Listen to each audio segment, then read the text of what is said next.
बिस्मिल्लाहिर्रहमानिर्रहीम, अस्सलाम वालेकुम, गुड मॉर्निंग। सुनो पाकिस्तान में हमको खुशामदीद कहते हैं। मैं हूं आपका मेज़बान अजीम राना और मेरे साथ मौजूद हैं मेहरबान अवान। हम उम्मीद करते हैं कि आप लोग ठीक होंगे, खैरियत से होंगे और हमारी दुआएं आपके साथ हैं। प्रोग्राम का आगाज़ करते हैं मौसम की सूरत हाल से।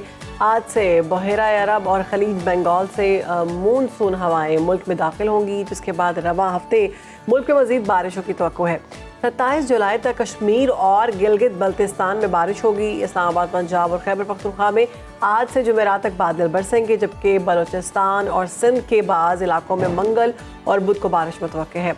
महकमा मौसमियात के मुताबिक पंजाब में मानसून बारिशों का चौथा स्पेल आज से शुरू होगा, जो 25 जुलाई तक जारी रहेगा। 23 से 24 जुलाई के दौरान जनूबी पंजाब के बेशतर अजला में आंधी और गरज चमक के साथ बारिश बरसने का इम्कान भी है। जी बिल्कुल। और पीडीएम ने मौसमी सूरत हाल के पेश नज़र इंतजामिया को अलर्ट रहने की हिदायत की है, जबकि कराची में मानसून का दूसरा स्पेल जारी है।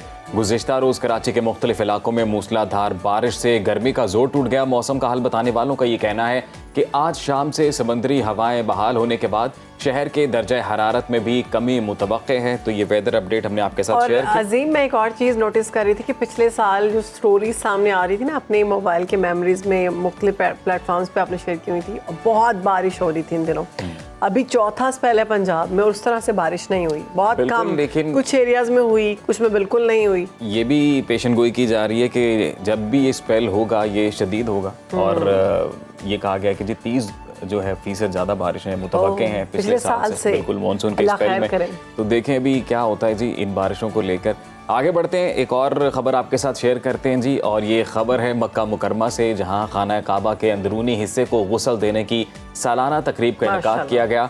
बैतुल्लाह को आब जमजम और अर्के गुलाब से गुस्ल दिया गया, जबकि अंदरूनी हिस्से को गुस्ल के बाद ऊद समेत दीगर खुशबुओं से मुअत्तर किया गया। तकरीब में हरमैन शरीफैन इंतज़ामिया, मक्का के डिप्टी गवर्नर और सऊदी वज़ीर हाज समेत दीगर आला सऊदी शख्सियात ने शिरकत की। गुस्ल के दौरान बैतुल्लाह शरीफ के गिर्द सिक्योरिटी फोर्सेस का हिफाजती हसार कायम किया गया था। ये मनाजिर आप देख भी सकते हैं टीवी स्क्रीन पर। और जी बिल्कुल, गुस्ल काबा के ये रूह परवर मनाजिर हैं जी।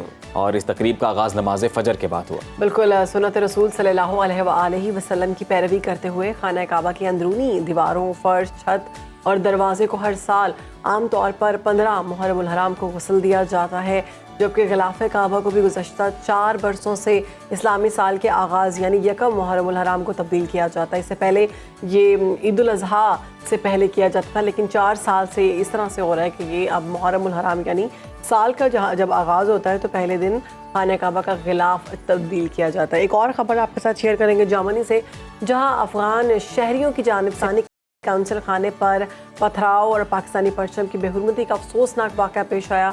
मीडिया रिपोर्ट्स के मुताबिक अफ़गान शहरियों ने फ्रैंकफर्ट में एहतजाज के दौरान पाकिस्तानी काउंसिल खाने पर धावा बोला, पथराव किया, पाकिस्तानी परचम उतारा और उसको जलाने की भी कोशिश की गई। सोशल मीडिया पर ये वीडियो वायरल है और जिस तरह से वो लोग मुंतशिर हैं वो देखकर बहुत अफसोस हुआ, क्योंकि आप अगर किसी एक मुल्क ने आपके साथ इतनी वफा की हो, 40 साल आपको बिठा कर आपको नौकरियां दी हों, आपको खाने खिलाने के लिए आपको रिस्क दिया हो, उनके साथ आपको ऐसे नहीं करना चाहिए। और ये अफ़गान बाशिंदे थे, इन्होंने पाकिस्तानी परचम जलाने की कोशिश भी की। उधर जर्मनी में पाकिस्तानी सिफारत खाने की जानिब से जारी बयान में कहा गया है कि फ्रैंकफर्ट में पाकिस्तानी काउंसिल खाने पर शरपसंदों ने तोड़ फोड़ की, जिसकी शदीद मजम्मत करते हैं। जर्मन हुकाम से राब्ते में हैं पाकिस्तानी हुकाम, और ताकि आइंदा किसी ऐसी सूरत हाल जो है उसको अवॉइड किया जा सके, पाकिस्तानी कम्युनिटी से सब्र और पुरसकून रहने की अपील की जाती है। इसके अलावा पाकिस्तानी हुकाम की जानिब से जो मज़ीद कहा गया कि जी गैर मुल्की सिफारती तनसीबात की सिक्योरिटी की जिम्मेदारी जर्मन हुकूमत की है, और इस मामले पर बैनुल अक़वामी बरादरी में भी सिफारती तनसीबात की सिक्योरिटी के मामले पर तशवीश पाई जाती है। गैर मुल्की मीडिया के मुताबिक जर्मन हुक्काम ने सोशल मीडिया पर इस मामले की वीडियो वायरल होने के बाद मुतादिद अफराद को गिरफ्तार भी किया, जिनसे अब तफ्तीश की जा रही है। और उस वक्त के जो विजुअल्स हैं वो भी आप अपनी टीवी स्क्रीन पर मुलाहिजा कर सकते हैं जी। और पाकिस्तान सिग्नेटरी है नाजरीन वियना कन्वेंशन का भी, और इस कन्वेंशन के तहत जो सिफारती अमला है वो जो होस्ट या जो मेज़बान मुल्क है उसकी जिम्मेदारी होता है। इस तरह से कोई भी ये वाली हरकत नहीं कर सकता, और इस पर बाकायदा तौर पर अब कानूनी कार्रवाई बनती है। तो अब देखते हैं जी जर्मन हुकाम ये काम करते हैं कि जी नहीं। तो एक अच्छी खबर, जी बिल्कुल अच्छी खबर है जी, और वो ये है कि पाकिस्तान के आम शहरियों को भी अब एयर एम्बुलेंस की सहूलत दस्तयाब होगी और पंजाब में पाकिस्तान की तारीख की पहली एयर एम्बुलेंस ने काम शुरू किया बहुत है। अच्छी बात है, इसकी ये तो जो बहुत डिटेल सामने आई है खुशी जी, की खबर बिल्कुल मियांवाली की रिहायशी हलीमा बीबी नामी खातून चंद रोज कबल छत से गिरकर शदीद जख्मी हो गई थी और इस वाक़े के बाद उन्हें मियांवाली के डिस्ट्रिक्ट हेडक्वार्टर अस्पताल लाया गया। डॉक्टर्स ने खातून का मुआयना करने के बाद उन्हें फौरी इलाज के लिए रावलपिंडी रेफर किया। और खबर सामने आते ही वज़ीर आला पंजाब मरियम नवाज साहिबा की हिदायत पर खातून को गोल्डन आवर में मियांवाली से रावलपिंडी मुंतकिल किया गया, जहां डॉक्टर्स ने फौरी ऑपरेशन के बाद खातून की जान बचा ली। और डीजी रेस्क्यू हम बात करें उसकी तो 1112 डॉक्टर रिजवान नसीर ने ऑपरेशन की निगरानी की और सारी सूरत हाल जो है वो आपके सामने रखी। तो ये बहुत अच्छी बात है। अगर आप लाइक किस तरह से आम आदमी को भी अगर ये सहूलत मैसर है, चाहिए पाकिस्तान के हालात मज़ीद बेहतर होने चाहिए। सेहत के हवाले से तो बहुत ज़रूरत है। तो अब सियासत की बात कर लेते हैं, उस हवाले से मेरे ख्याल से बहुत ज़रूरत है पाकिस्तान को स्टेबल होने की, हर हवाले से ही ज़रूरत है। तो एक हिजाने से कैफियत हम देख रहे हैं, गैर यकीनी की सूरत हाल है। तहरीक इंसाफ के खिलाफ फैसलों के लिए हुकूमत की दौड़ें लगी हुई हैं और सदर आसिफ अली जरदारी की हिमायत हासिल करने की मुसलसल कोशिशें की जा रही हैं। हालिया दिनों में नायब वज़ीर आज़म इसहाक डार ने सदर आसिफ अली जरदारी से मुलाकात भी की थी बिल्कुल, और उन्हें नवाज शरीफ का पैगाम पहुंचाया था। ज़राए के मुताबिक सदर जरदारी ने हुकूमत को किसी भी फैसले में जल्दबाजी न करने और सोच विचार से फैसले करने का मशवरा दिया था। और PTI की अगर बात करें हम, तो चीफ इलेक्शन कमिश्नर ने चारों मेंबरान के खिलाफ रेफरेंस दायर करने का फैसला कर लिया है। उन्होंने PTI वालों ने इम्कान ये जाहिर किया जा रहा है कि बैरिस्टर अली जफ़र आज सुप्रीम जुडिशल काउंसिल में रेफरेंस दायर करेंगे, जिसमें चीफ इलेक्शन कमिश्नर और चारों अरकान को हटाने का मुतालबा किया जाएगा। कल इलेक्शन कमीशन में PTI के इंट्रा पार्टी इलेक्शन केस की समाअत होने जा रही है। चीफ इलेक्शन कमीशन की सरबराही में 5 रुकनी बेंच समाअत करेगा। जी बिल्कुल। और अभी हुकूमत और अपोजिशन की एक बड़ी जमात जो PTI है वो आमने सामने हमें नज़र आती है, क्योंकि ये गुज़िश्ता 1-2 रोज़ की अगर हम डेवलपमेंट देखें तो बानी PTI की जानिब से एक बरतानवी अखबार संडे टाइम्स में जो उनका इंटरव्यू छपा है उसमें जो बातें उन्होंने कही, बिल्कुल उन्होंने बोला जी कि उन्हें डेथ सेल में रखा गया है, उन्हें सॉलिटरी कन्फाइनमेंट में रखा गया है, उन तक रसाई नहीं है और इसका जो है भरपूर जवाब दिया है गवर्नमेंट ने। प्रेसिडेंशियल स्वीट दिया गया है बिल्कुल। तो शानदाना गुलजार साहिबा हमारे साथ मौजूद हैं, उनसे बात करते हैं। शानदाना साहिबा बहुत शुक्रिया आपके वक्त का। मैम सबसे पहले तो ये बताइएगा कि जो इंपॉर्टेंट केसेस समझे जा रहे थे जिनमें रिलीफ मिला PTI को, बानी PTI को भी, तो ये कहिएगा कि उसके बाद ओवरऑल मूड कैसा है पाकिस्तान तहरीक इंसाफ का? बहुत शुक्रिया जी, आप दोनों को मेरा सलाम और आपकी तवज्जो से आपके तमाम व्यूअर्स को भी। मैं जी आजकल टर्मिनोलॉजी बड़े गौर से सुन रही होती हूँ कि लोग कह क्या रहे हैं और कहा क्या जा रहा है जी। मतलब if you look at it, हमारे तो दीन की पूरी बेसिस हमारी एक किताब ही है, अल्लाह ताला का कलाम है, सुनते हैं, सीखते हैं, उससे जिंदगी का तरीका निकालते हैं। तो अगर आप लोग के पास सुने, बहुत इंटरेस्टिंग मुझे आजकल लगा कि जी इमरान खान को या PTI को रिलीफ मिला। रिलीफ तब होता है जब आप कोई गलत काम करते हैं और उससे आपकी सहूलतकारी की जाए, जिस तरह एक खास इश्तिहारी जब पहुंचे थे लाहौर एयरपोर्ट पे और उनके लिए अदालत खुद एयरपोर्ट पहुंच गई कि उनके सारे केसेस और उनके इश्तिहारीपन खत्म करें। जो PTI के साथ हो रहा है अल्हम्दुलिल्लाह वो एक मिरेकल, एक मौजज़ा है पाकिस्तान में। मैं आपको ये बताऊं कि ये माजी में बहुत कम हुआ, बल्कि आपको तो भुट्टो साहब की मिसाल पता है, उनको बख्शे कि अब 40 साल बाद सुप्रीम कोर्ट उठी और उनको समझ आया कि उनकी फांसी गलत थी। एक हमारे जस्टिस सफ्तर थे, उनको उन्होंने भगा दिया इंग्लैंड, क्योंकि उन्होंने डिसेंटिंग ओपिनियन दिया था। और ये एडहॉक जस्टिस थे जिन्होंने भुट्टो साहब की फांसी की सजा दी थी किसी के कहने पे, यूजुअली हमारे जो बैरूनी आका होते हैं।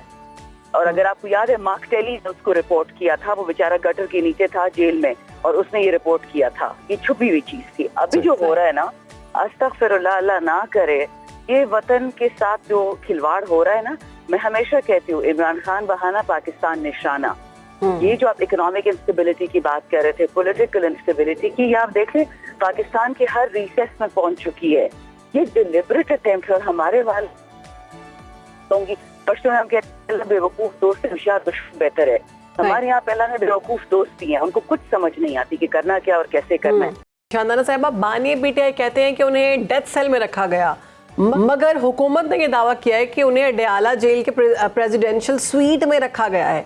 अगर आप बानी PTI को, उन्होंने कहा कि अगर हमने इनको डेथ सेल में रखा है या अदालत ने ये हुक्म दिया है, तो आलमी मीडिया में उनके इंटरव्यूज और आर्टिकल्स कैसे शाया हो रहे हैं?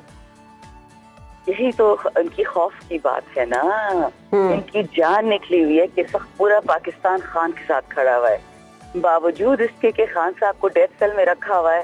सारी दुनिया के कान इस वक्त खुले हैं। आपको क्या लगता है कि जेल में सारे ऐसे मासूम या सारे गुनहगार फिर होते? जेल में जी हर किस्म की चीज होती है। मैं तो आज के जब कोई मिलता भी है ना, मैं पूछता तो अपना कार्ड दिखाओ, अपना वो दिखाओ, पता नहीं इंडियन बैठा होगा, इजरायली बैठा होगा। मुझे तो हर चीज से आजकल डर लगता है। मेरा अपने मैं जेल में फिलहाल नहीं बैठी हूँ, मैं बाहर बैठी हूँ। मेरे पास जब मैं जेल में थी अडयाले में, मेरे पास खवातीन आती थी कमरे में, मुझे कभी नहीं पता होता था कि किस इदारे से हैं, पुलिस से हैं, प्रिजन से हैं, कौन है ये लोग, और मुझे अजीब अजीब मैसेजेस देती थी। तो ये तो माजरत के साथ ये वो लोग हैं। बुरा मत मानिएगा, मैं किसी से जातियात पे नहीं जाती। नून में और पीपल में मेरे अच्छे दोस्त है, जानने वाले शरीफ वतन दोस्त लोग भी हैं, लेकिन इनकी जो लीडरशिप है ना माशाल्लाह, ये सारी कॉम्प्रोमाइज है। और ये सिर्फ पैसे के लिए कॉम्प्रोमाइज है कि जो पाकिस्तान में पिछले 46 साल से गुर्बत का एक साइकिल चल रहा है, जो गरीब पिस रहा है, ड्राइवर का बेटा ड्राइवर, कुक का बेटा कुक, पुलिस वाले का बेटा पुलिस वाला, ये क्या कहते हैं, डॉक्टर का बेटा doctor. They want to keep this गुलामी का अंग्रेजों वाला सिस्टम, जो खान मानता नहीं है। खान की एक गलती है, वरना उसको तो क्या क्या डीलें नहीं ऑफर हुई उनकी। खान साहब को जो हमें सुनने में आता है, उनको तो बादशाहत की शॉट सब कुछ ऑफर हुआ है। अच्छा। लेकिन he doesn't want to leave this country. लेकिन शानदाना साहिबा, इन्फॉर्मेशन मिनिस्टर अता तारड़ साहब की जानिब से कहा गया कि वो ऑन ऑथ ही कह सकते हैं कि खान साहब को कोई भी ऐसा ट्रीटमेंट नहीं दिया जा रहा जो किसी और कैदी से मुख्तलिफ है। नेशनल असेंबली का ओथ देखा है जी कभी, जो हम लेते हैं हल्फ कुरान पे? हम कुरान पे और आईन के मजमूए पे कुरान की कसम उठाते हैं कि हम ये इलेक्शन हलाल तरीके से जीत के आए हैं। हम कुरान की कसम खाते हैं कि वतन के लिए वफा। तो ठीक है जी, बहुत शुक्रिया आपका शानदाना साहब, वक्त दिया, अपना मौक़िफ़ दिया कि किस तरह से माने पीटीआई को रखा गया। आपका ये कहना है कि मतलब उनकी जानिब से ये कहना था कि ये बातें जो निकल रही हैं ये हकीकत नहीं है, और लोग जो हैं वो खलबला चुके हैं, परेशान हैं। तो मेरे ख्याल से अभी प्रॉपर एक मौक़िफ़ सामने नहीं आ सका। जी बिल्कुल, ब्रेक लेते हैं जी, ब्रेक के बाद वापस आएंगे, प्रोग्राम आगे बढ़ाएंगे, कहीं मत जाइए। तो नाज़रीन, अब आलमी मंजरनामे पर नज़र डालते हैं, वहाँ जो तब्दीलियाँ रोनुमा हो रही हैं उससे मुतल्लिक बात करते हैं। बांग्लादेश की अगर हम बात करें तो वहाँ तलबा तहरीक खतरनाक सूरत हाल इख्तियार कर गई, पूरा मुल्क हंगामों की लपेट में है। बंगाली हुकूमत ने कर्फ्यू नाफिज किया है, इंटरनेट और फ़ोन सर्विस मुअत्तल कर दी गई है, कई शहरों में फ़ौज और तलबा आमने सामने हैं, हॉस्टल्स बंद कर दिए गए हैं। पुरतशद्दुद मुजाहरों में अब तक 130 अफराद हलाक और हज़ारों ज़ख्मी हो चुके हैं। तासुब पसंद हुकूमत ने कर्फ्यू की खिलाफ वर्जी करने वालों को गोली मारने का हुक्म दिया है। बदतरीन सूरत हाल के बायस गैर मुल्की तलबा को वहाँ से निकालने का अमल शुरू हो गया है, मगर पाकिस्तानी तलबा से मुतल्लिक तशवीश बढ़ती जा रही है। वो हॉस्टल्स में ही महसूर हैं, उन्हें शदीद मुश्किलात का सामना है, और वालिदैन की जानिब से हुकूमत से ये मुतालबा किया जा रहा है कि तलबा को फौरी तौर पर वापस लाया जाए। दूसरी जानिब हम देख रहे हैं जी कि अमरीकी सदर जो बाइडन ने 2024 के अमरीकी सदारती इंतखाबात की दौड़ से दस्तबरदारी का ऐलान कर दिया है, और जो बाइडन ने सदारती इंतखाबात में डेमोक्रेटिक पार्टी की सदारती उम्मीदवार के लिए मौजूदा अमरीकी नायब सदर कमला हैरिस की मुकम्मल हिमायत का ऐलान भी किया। इसी तमाम तरह सूरत हाल पर बात करेंगे। हमारे साथ मौजूद हैं आलमी अमूर के माहिर हैं सैयद मोहम्मद अली साहब, बहुत शुक्रिया आपके वक्त का। बांग्लादेश की सूरत हाल के हवाले से आपको पता है सुप्रीम कोर्ट ने हाई कोर्ट का फैसला मुअत्तल कर दिया है। इसके बावजूद सूरत हाल इंतहाई ख़तरनाक दिखाई दे रही है। इतलात ये भी आ रही हैं कि ये तहरीक हसीना वाजिद की हुकूमत के खात्मे का सबब बन सकती है। आपको क्या लगता है कि ऐसा हो सकता है? बहुत शुक्रिया जी। देखिए, मैं समझता हूँ ये जो तहरीक है बुनियादी तौर पे, यकीनी तौर पे पाकिस्तानी जो वहाँ पे मुकीम हैं या तालीम हासिल कर रहे हैं उनके लिए तशवीश का बायस है। लेकिन अगर तारीखी पस मंज़र में देखा जाए तो इससे ये बात साबित होती है कि जो बांग्लादेश की मौजूदा नौजवान नस्ल है वो 1971 की जो तारीखी एक लेगेसी है उससे निकलना चाहती है, और जो बुनियादी उनका मौक़िफ़ और डिमांड है शेख हसीना की चौथी गवर्नमेंट में, वो ये है कि जो 30% कोटा रखा गया था उन फौजी अफसरान और दीगर अहलकारों के बच्चों के लिए जो जिन्होंने 1971 की जंग में शिरकत की थी, अब उसको खत्म किया जाए। तो बुनियादी तौर पे ये बात इस बात का सबूत है कि अब मौजूदा नौजवान नस्ल जो है वो 1971 के बानियान को जो सहूलियात और असर रसूख और मौके दिए जाते रहे हैं पिछले 53 साल में, उससे निकलना चाहती है। और अभी जो सुप्रीम कोर्ट का फैसला सामने आया है उससे भी ये बात साबित होती है कि सुप्रीम कोर्ट भी ये समझती है कि उन 1971 के लोगों के बच्चों को कोटा देना इंसाफ के तकाज़ों के मुनाफी है, जिसके नतीजे में उन्होंने अब कहा है कि 93% जो कोटा है सरकारी जॉब्स में वो मेरिट की बुनियाद पे होना चाहिए बजाय के कोटे की बुनियाद पे होना चाहिए। पहली बात तो ये है। दूसरी बात ये कि अभी जो इमीडिएट रिएक्शन सामने आया है तलबा तंजीमों की जानिब से, वो एक मोहतात रिएक्शन है। उन्होंने इस फैसले को वेलकम इसलिए नहीं किया कि वो मुंतजिर हैं कि जब तक कि हुकूमत जो है वो मुकम्मल तौर पर सुप्रीम कोर्ट के इस फैसले पे अमल दरामद नहीं करती, वो अपने मुजाहरे जारी रखेंगे। ये दूसरा पहलू है। लेकिन मोहम्मद अली साहब जो है जी वो जी सर, मेरा सवाल ये तीसरा पहलू ये है कि जो गैर मुल्की तलबा वहाँ मौजूद हैं और पाकिस्तानी तलबा की तादाद इतनी ज्यादा नहीं है, तकरीबन 140-150 स्टूडेंट्स का फिगर आ रहा है। भारत के 4,500 स्टूडेंट्स वहाँ पढ़ रहे हैं, नेपाल के तकरीबन 500 स्टूडेंट्स वहाँ पढ़ रहे हैं। तो ये एक तमाम ममालिक के गैर मुल्की जो वहाँ मुकीम है उनको तशवीश पाई जाती है। अच्छा, लेकिन पाकिस्तान की एम्बेसी मुसलसल तमाम तलबा से राब्ते में है और वो तमाम तलबा अल्हम्दुलिल्लाह इस वक्त महफूज हैं। और जो हमारे सफ़ीर हैं वहाँ पे उन्होंने सफारत खाने में अपने घर में भी उनको वेलकम किया है कि जिन लोगों को कोई अदम तहफ़्फ़ुज़ हो वो सफारत खाने में आ सकते हैं, मेरे घर में आ सकते हैं और इंशाल्लाह जैसे ही हालात बेहतर होंगे। तो मोहम्मद अली साहब, पाकिस्तानी हुकाम ने इस हवाले से क्या किया है? क्या वही पाकिस्तानी स्टूडेंट्स के लिए क्या किया गया अभी तक उनकी हिफाजत के लिए पाकिस्तानी हुकाम की जानिब से? जी, मैं यही बता रहा हूँ कि देखिए दो मामलात हैं। एक तो ये कि जो पाकिस्तानी स्टूडेंट्स वहाँ पढ़ रहे हैं उनसे हमारा सफारत खाना मुकम्मल राब्ते में है और वो महफूज हैं। ये ताज़ा तरीके, उनको कोई नुकसान नहीं पहुंचा है, ये तो मैं आपको इन्फॉर्मेशन दे रहा हूँ। दूसरी बात ये है कि उनको दो ऑप्शंस दी जा रही हैं। एक तो ये है कि जनाब आप अगर आपको कोई अदम तहफ़्फ़ुज़ का मसला है, कोई सलामती का मसला है, आप सफारत खाने में आ जाएं और या सफीर के घर में भी आ सकते हैं जो ढाका में मुकीम लोग हैं। लेकिन अगर आप मुल्क वापस आना चाहते हैं तो जैसे ही हालात नॉर्मल होते हैं, फ्लाइट्स खुलती हैं, तो उनको उसके लिए भी फैसिलिटेशन यकीनी तौर पे दी जाएगी। मोहम्मद अली साहब, इस मामले की बांग्लादेश पे क्या असरात हो सकते हैं, इस हवाले से भी आपका तज्जिया चाहेंगे। शेख हसीना की ये चौथी टर्म है और ये इलेक्शन जो उन्होंने जीता इसमें जितनी अपोजिशन जमातें थी वो दस्तबरदार हो गई। तो अभी जिस तरह से सुप्रीम कोर्ट का फैसला आया है, ऑब्वियसली सुप्रीम कोर्ट का डिसीजन बाइंडिंग है, तो क्या आपको लगता है कि ये हुकूमत नाफिज करेगी सुप्रीम कोर्ट का फैसला? देखिए, शेख हसीना की जो अवामी लीग है इसका सियासी नजरिया पिछले 50 साल से ये रहा है कि 1971 की जंग को ये अपनी जंग आज़ादी समझते हैं। उनके हीरोज को ज्यादा हुकूक देना, ज्यादा अहम जिम्मेदारियां देना इनका नजरिया रहा है। लेकिन ये जो मुजाहरे हैं ये बात साबित करते हैं कि अब 1971 का जो नजरिया है अवामी लीग का, वो अवाम में मकबूलियत खो रहा है और वक्त गुजरने के साथ उनकी नौजवान नस्ल सिर्फ 1971 की लेगेसी के लोगों को नवाजने पे बिलीव नहीं करती, बल्कि वो डिमांड कर रही है कि जनाब हमें हकूक दिए जाए, मेरिट की बेसिस पे जॉब अपॉर्चुनिटीज मिलें, बजाय कि अकरबा परवरी को रवाज रखा जाए। तो लग ये रहा है कि जो अवामी लीग है अब चौथी गवर्नमेंट में आने के बावजूद अपनी मकबूलियत खो रही है और जो उनकी भारत के साथ असुर रसूख और करीबी ताल्लुकात हैं वो भी मैं समझता हूँ वक्त गुजरने के साथ जो बंगाली अवाम है वो बतदरीज उसमें भी कमी देख रही है।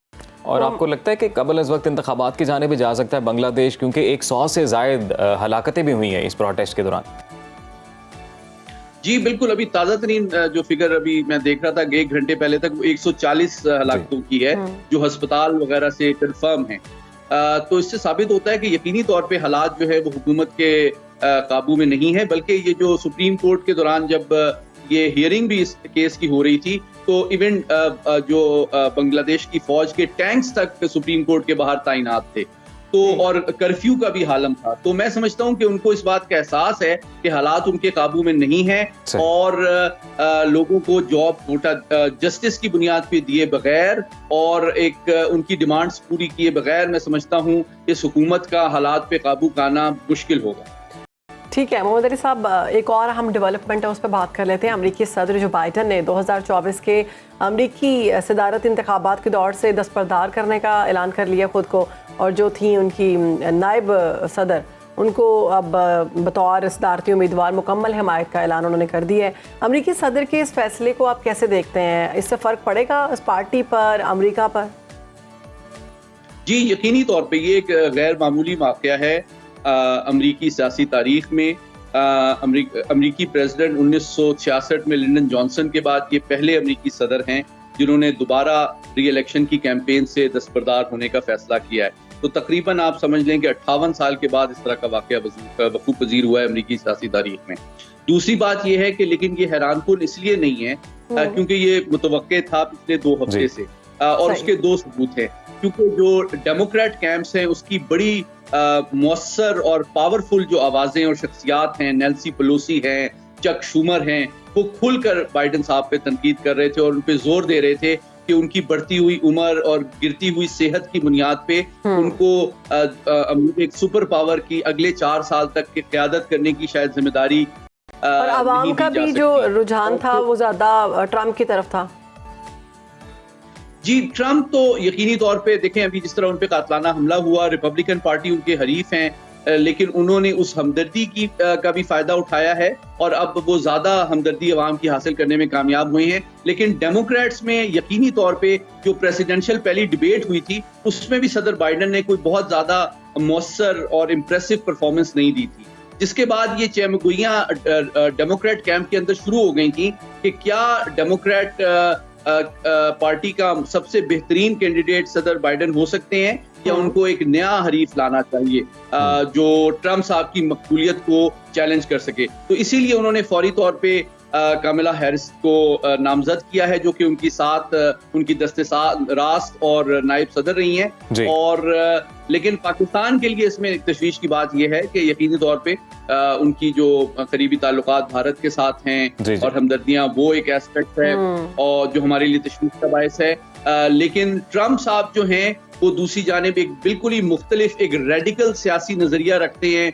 वो इमिग्रेशन के खिलाफ हैं, वो समझते हैं इस बार तो कुछ तब्दीली आई सईद मोहम्मद अली साहब, इस बार तो ट्रम्प के भी मिजाज में थोड़ी तब्दीली आई। वो तो इस बार ये भी खबरें सामने आ रही थी कि वो इमिग्रेशन को सपोर्ट कर रहे थे, ग्रीन कार्ड को। सर मेरा सवाल ये है कि अभी चूंकि जो बाइडेन ने तो दस्तबरदारी का ऐलान कर दिया लेकिन अभी कुछ महीने रहते हैं इंतखाबात में, तो इन महीनों में सदर की हैसियत क्या होगी? क्या कोई भी मेजर डिसीजन अगर लेना पड़ जाए तो क्या वो कर पाएंगे ये डिसीजन? बिलखुसूस जो अनाउंस उन्होंने खुद किया था कि जजेस की तैनाती के मामले में वो अमेंडमेंट करेंगे। जी, आपका अहम सवाल है। मैं समझता हूँ ये अपनी टर्म खत्म तो करेंगे और लेकिन यकीनी तौर पे उनकी नामजदगी कामिला हैरिस की as front runner, as main candidate of Democrat party और फिर उनका इंतखाबी मुहिम से दस्तबरदार होने का उनके सियासी असर रसूख और जो उनका कद काट है उसमें काफ़ी कमी आएगी और वक्त गुजरने के साथ लोग उनके अहकामात और बयान को कम अहमियत देंगे। ये एक सियासी हकीकत है।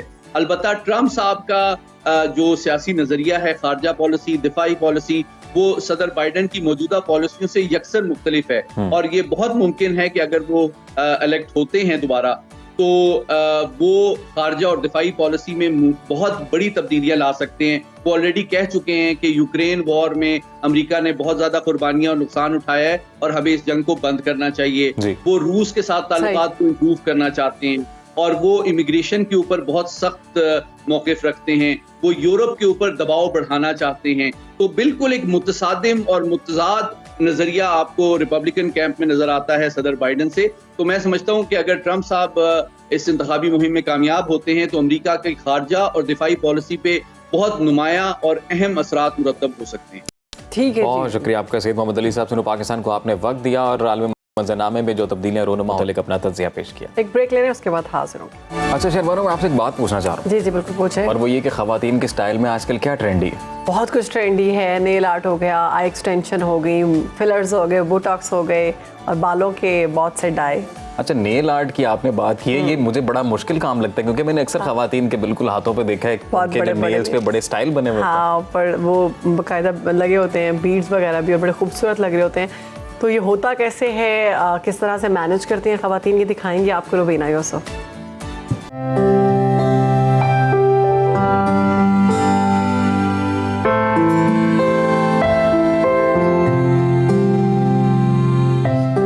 जिस तरह चेहरे की खूबसूरती पर मेहनत करती हैं, इसी तरह हाथों की खूबसूरती पर भी खसूसी तवज्जो दी जाती है।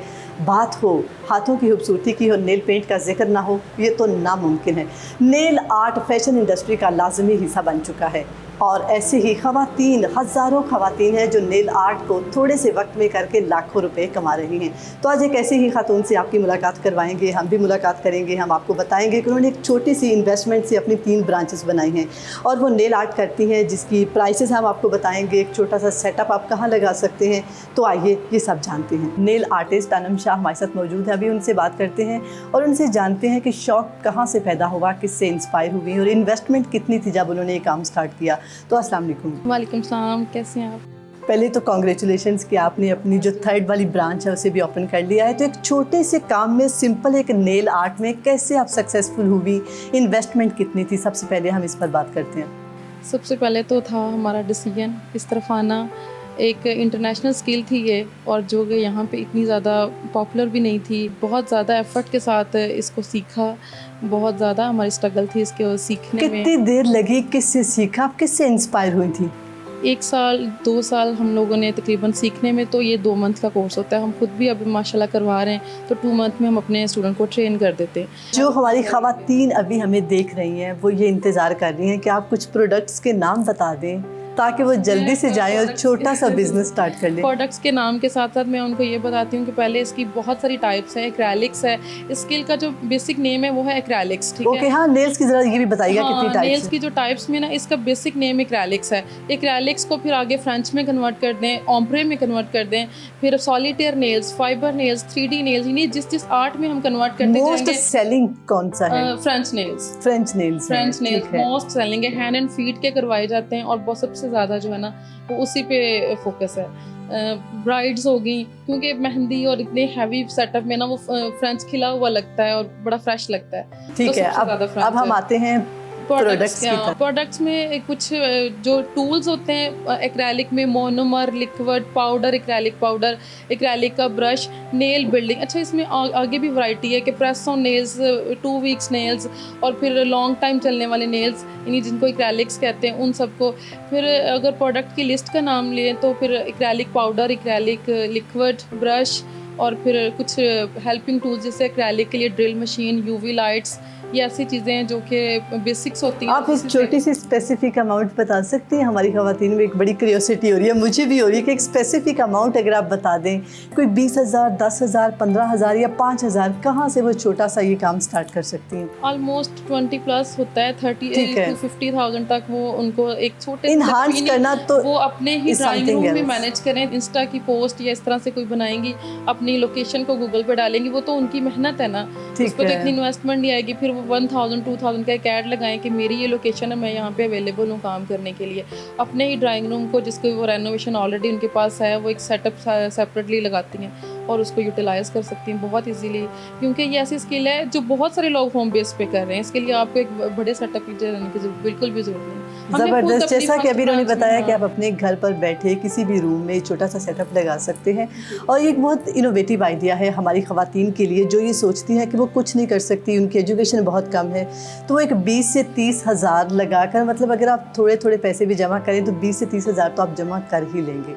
ये तो मैं भी कर ये जो वो है ना, आपने एजुकेशन की बात की, वो इस लिहाज से भी बड़ी, बहुत सारे स्टूडेंट्स हमारे पास आते हैं जो बिल्कुल पढ़े लिखे नहीं थे, लेकिन स्किल ने उनको इतना पॉलिश किया कि हम बिल्कुल ना तो पहचान पाते हैं और माशाल्लाह से कामयाब है। स्किल की और एजुकेशन एक अलग में आ जाती है। ठीक है, एजुकेशन आपको चांसेस ज़्यादा देती है, लेकिन स्किल जो है ना वो एजुकेशन के बगैर भी कंप्लीट है। ज़बरदस्त। हाँ, मुझे लगता है स्किल का होना ऐसे है जैसे आपके पास कोई एक टूल है, एक हथियार है, आप अपना पैसा कहीं पर बैठे कमा सकते हैं।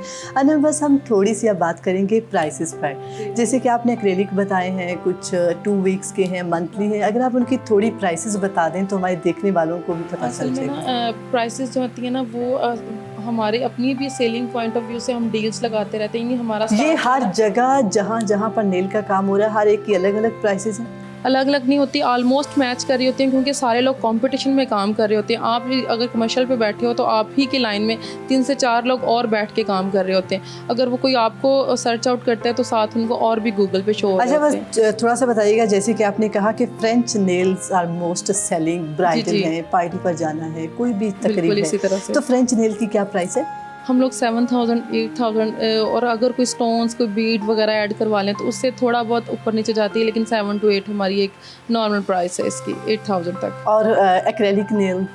एक्रेलिक सिंपल 4 में कर रहे हैं। अच्छा, अगर जैसे कि मेरे ये नेचुरल नेल्स हैं और मुझे पता था मैंने आज कवरेज के लिए आना, तो मैंने इसकी जो नेल पॉलिश है वो रिमूव कर लिया कि मैं आज कुछ करवाऊंगी। जैसे हम इस पर कोई सिंपल आर्ट करवाते हैं, उसकी क्या प्राइस? जी, जिस तरह आपने पहले मुझसे नेल टाइप्स का पूछा ना, तो ये भी एक टाइप में आती है। लोग अपने ही नेल्स ग्रोथ करके लेके आते हैं और कहते हैं इसको हमें वर्सटाइल कर दें, तो उसका फिर ये प्रोसेस होता है कि हम इसको ओवरले नेल्स कहते हैं। हम इसी नेल्स के ऊपर आपको वर्किंग करके देते हैं और इस टाइप का नेम होता है ओवरले नेल्स। जो भी जिस तरह की भी डिज़ाइनिंग आपको चाहिए वो इस पर हो जाती है। ठीक है, और इसकी प्राइसेस क्या होंगी? इसकी डिज़ाइनिंग के साथ 3,000 4,000 तक होगी, डिज़ाइनिंग हो जाएगी साथ में। तो आज मुझे 3 से 4 हज़ार का काम फ्री में मिलने वाला है। बिल्कुल इसी तरह से।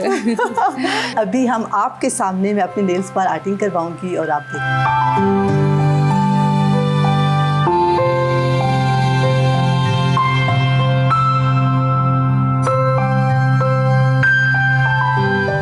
आज के सेगमेंट में हमने आपको बहुत सारी चीज़ें बताई हैं, कैसे आप एक छोटा सा बिज़नेस स्टार्ट कर सकते हैं, अपने घर पर बैठे 20,000 से इन्वेस्टमेंट शुरू करें और अपनी जो है नेल पॉलिश लाएं। और जैसे कि अभी मैंने फ्रेंच नेल्स करवाए हैं और इसकी जो प्राइस है वो 5,000 है। अगर आप 2 क्लाइंट भी दिन के उनको नेल पेंट करती हैं तो आप दिन का 10,000 कमाती हैं और आपकी तो कोई 1 या 2 दिन में आपकी इन्वेस्टमेंट पूरी हो जाएगी। फिर आप ग्रेजुअली अपने बिज़नेस को इन्हांस कर सकती हैं, कुछ और ऐड कर सकती हैं उनमें, एक्रेलिक्स, एक्सटेंशंस, और फिर जैसे आप जितना गुड़ डालो उतना मीठा होगा। तो ये था हमारा आज का सेगमेंट। हमने अनम शाह से बात की, उनका बहुत शुक्रिया, उन्होंने हमें वक्त दिया और ऐसे ही हम आपको दिखाते रहेंगे और देखते रहेंगे सुनो पाकिस्तान। तो जी, रुबीना यूसुफ ने नेल आर्ट से मुतल्लिक एक तफसीली रिपोर्ट तैयार की है। हम श्योर आप सबको पसंद आई होगी। ब्रेक लेते हैं जी, ब्रेक के बाद वापस आएंगे, प्रोग्राम आगे बढ़ाएंगे। वेलकम बैक जी। प्रोग्राम में आगे बढ़ेंगे, बात करेंगे महंगाई की। तो हुकूमत ये दावा कर रही है कि महंगाई की शरह 38% से कम होकर 11% पर आ गई है, मगर महंगाई से आवाम का जीना मुहाल हो चुका है। 2 वक्त की रोटी खाना मुश्किल हो गया है। गवर्नमेंट के अपने इदारा शुमारियात ने हुकूमती दावों की कली खोल दी है और बताया है कि हफ्तावार बुनियादों पर तीसरे हफ्ते भी महंगाई की शरह में इजाफा हुआ। गुज़श्ता हफ्ते 29 अशियाए ज़रूरिया जो है वो आवाम की पहुंच से मज़ीद दूर होती हुई दिखाई दी। चिकन 38 रुपये फ़ी किलो महंगा हुआ, खुश्क दूध 44 रुपये, अंडे फ़ी दर्जन 7 रुपये, लहसुन तकरीबन 10.5 रुपये महंगा हो गया है और दालें, ताज़ा दूध, चीनी, चावल और दही भी महंगी हो गई है। हुकूमत ने आवाम के सताए और महंगाई की सताई जो आवाम है उनके लिए मुश्किलात मज़ीद बढ़ा दी हैं। बिजली का जो बिल है उसमें भी इजाफा कर दिया। मज़ीद झटके के लिए आप तैयार रहें। और इसके अलावा फ्यूल माफिया की सूरत हाल के हवाले से तो आप जानते ही हैं, 10 रुपये उसमें भी इजाफा किए जाने के इम्कान ज़ाहिर किए जा रहे हैं। उधर साबिक वफाकी वज़ीर गौहर एजाज ने इंकशाफ किया है कि हुकूमत IPP से मुआहदों की वजह से बाज़ पावर प्लांट से बिजली 750 रुपये फ़ी यूनिट के हिसाब से ख़रीद रही है। पाकिस्तान में 20,000 मेगावाट की ज़रूरत है, मगर आवाम 45,000 मेगावाट बिजली के पैसे दे रही है। आम आदमी से 40 रुपये फ़ी यूनिट टैक्स लिया जा रहा है। महंगाई की ताज़ा तरीन सूरत हाल जानने के लिए मुख्तलिफ शहरों से हमारे नुमाइंदगान ने हमें ज्वाइन किया। उनसे जानेंगे कि उन शहरों की सूरत हाल क्या है। लाहौर से हमें ज्वाइन कर चुके हैं मोहम्मद लुकमान, कराची से हबीब खान, जबकि इस्लामाबाद से हमारे साथ मौजूद हैं आमिर से। कराची का रुख करते हैं जी। हबीब, बताइएगा, कराइएगा, इस वक्त महंगाई की क्या सूरत हाल है, आवाम का क्या कहना है?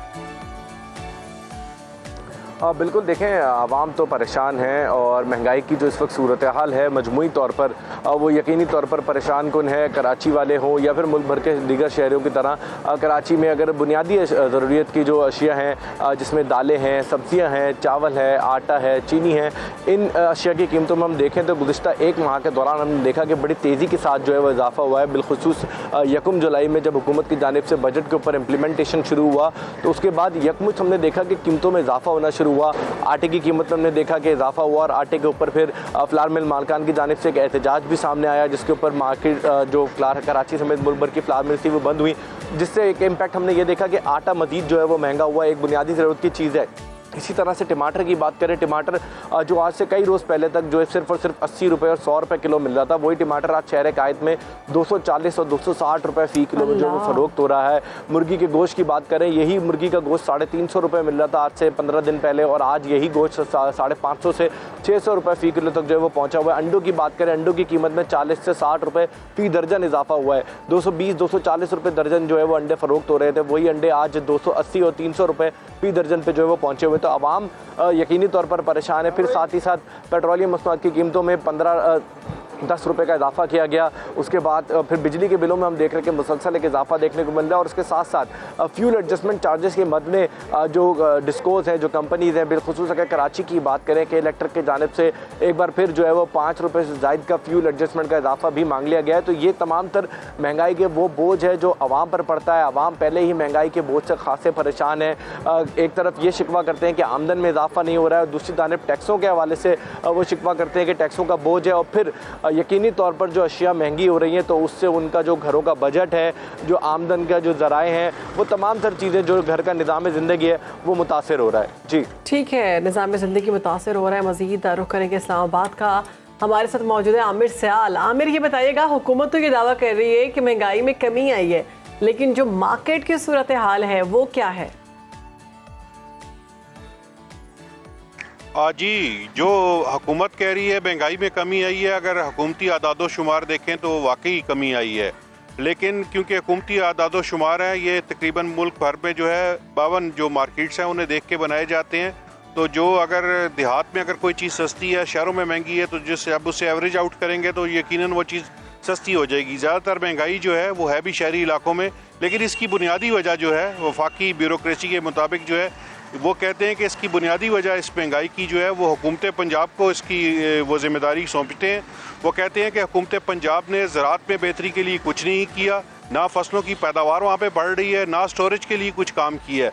क्योंकि जो 2012 से जब से डेवोल्यूशन हुई है, वो कहते हैं कि पंजाब को बहुत ज़्यादा पैसे किए हैं, लेकिन पंजाब ने ज़राअत की बेहतरी के लिए कुछ नहीं किया, ना कोई मनसूबाबंदी की गई है, ना कोई प्रोजेक्ट्स लाए गए हैं, ना ज़रूरी पैदावार को बढ़ाया गया है, ना जो है स्टोरेज के लिए कोई काम किया गया है। इसकी वजह से ये सप्लाई चेन की जो प्रॉब्लम है ये एस्केलेट करती है। और वो कहते हैं कि जो आड़ती हैं उन्हें भी पंजाब हुकूमत उन पे हाथ नहीं डालती मुख्तलिफ सियासी वजूहात की बिना पे। तो वो कहते हैं कि ज़्यादातर ये जो महंगाई है ये मैन मेड है, चीज़ों की जो फरावानी है उसे कंट्रोल किया जाता है। इस टाइम टमाटर बहुत ज़्यादा महंगा है, प्याज बहुत ज़्यादा महंगा है, लेकिन इनकी एक प्याज की महंगी होने की वजह यह है कि प्याज एक्सपोर्ट हो रहा है, और वो हुकूमत ने एक्सपोर्ट की इजाज़त दी हुई है। जो गुज़श्ता माली साल जो है 7.9 अरब डॉलर्स जो है उनकी जो है वेजिटेबल्स और फ्रूट्स एक्सपोर्ट हुआ है। तो इनकी एक्सपोर्ट्स बहुत ज़्यादा बढ़ गई है, और हुकूमत ने जो है काफ़ी ज़्यादा इन चीज़ों को जो है एग्रीकल्चर सेक्टर की एक्सपोर्ट्स की इजाज़त दी है। उसकी वजह से भी महंगाई हो रही है। ठीक है आमिर, आप साथ रहिएगा, लाहौर की सूरत हाल भी जान लेते हैं। मोहम्मद लुकमान वहाँ पर मौजूद हैं। मोहम्मद लुकमान, बताइएगा, लाहौर में अशाए ज़रूरिया किन दामों मिल रही हैं? बिल्कुल, इसको लाहौर में वही कैफियत है जो मुल्क के दीगर हिस्सों में, और ख़ास तौर पे जो फूड इन्फ्लेशन है वो लाहौर में मुसलसल बढ़ रही है। क्योंकि नॉन फूड तो शायद उतना जो इम्पैक्ट आ रहा है वो तो पेट्रोल और दीगर चीज़ों की वजह से है, लेकिन फूड इटसेल्फ जो उसकी कीमत बढ़ी, सब्जियों की कीमतें बढ़ रही हैं, चिकन की कीमत बढ़ी है। अगर चिकन की सिर्फ कीमत को देखें तो एक महीने में तकरीबन 232 रुपये जो है फी केजी कीमत बढ़ चुकी है चिकन की। और ये एक बहुत बड़ा फ़र्क है। 273 रुपये जो 373 रुपये थी ये एक महीना पहले, आज वो 619-20 तक तो पहुँच गई सरकारी तौर पे। लेकिन अगर आप उसे देखें जो साफ़ी के तौर पे तो 650-700 रुपये तक लाहौर में चिकन बिक रहा है।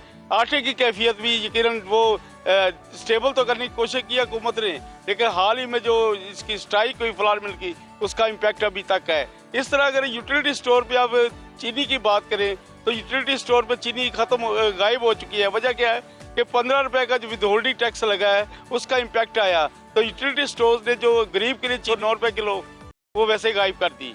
अब जो बाजार में चीनी है वो 150 से 160 रुपए बिक रही है। इस दालों की कीमतें दे रहे हैं, दाल जो चना है उसकी सरकारी तौर पे कीमत बढ़ाई गई है, और इसको दाल चना है वो 300। हर चीज़ की जो कीमत है वो आसमान कुछ हो रही है। तमाम नुमाइंदगान जो हमारे साथ मौजूद थे लाहौर, इस्लामाबाद और कराची से, बहुत शुक्रिया आपका कि आपने अपडेट किया इस महंगाई की सूरत हाल के हवाले से। और महंगाई को सुनते हुए मेरे हाथों से पेन भी गिर गया। तो ऐसा तो फिर होता है ऐसे काम। जी बिल्कुल, लेकिन शहर बानो एक अच्छी खबर भी अपने नाज़रीन तक पहुंचाते हैं, और वो बात है पाकिस्तान की टैलेंट की, पाकिस्तान के हीरोज़ की।